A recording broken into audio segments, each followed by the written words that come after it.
എന്നെ മനസ്സിലായി? ഇല്ലല്ലോ. ഇനി ഒരു കടം കൂടെ ബാക്കിയുണ്ട്. കടമോ? എന്തായാലും കുറച്ച് കമ്പിളിപ്പുറപ്പാ. കമ്പിളിപ്പുറപ്പേ. ഗോപാലകൃഷ്ണ. ഇല്ല കർത്തകമേ, എനിക്കൊരു കാര്യം പറയാൻ കട്ടിയല്ലേ മോനെ. വെക്കല്ലേ, മേറ്റിന് എന്തൊന്നും പറയാനുണ്ടെന്ന്. Hello hello, മേട്ടൻ ചേച്ചിയാണോ?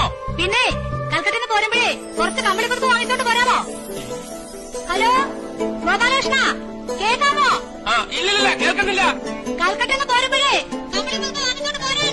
ഹലോ, ഉറച്ചു പറ, കേൾക്കുന്നില്ല. കമ്പിളിപ്പുറത്ത് കൽക്കട്ടന്ന് പോരുമ്പോഴേ കമ്പിളിപ്പുറത്ത് മേടിച്ചോണ്ട് വരാൻ. ഹലോ ഹലോ,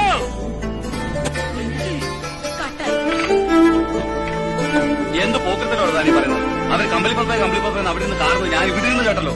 ഓഹോ, ചേട്ടൻ കേട്ടാ? എന്നാലേ ചേട്ടൻ വാങ്ങിച്ചു കൊടുക്കണം.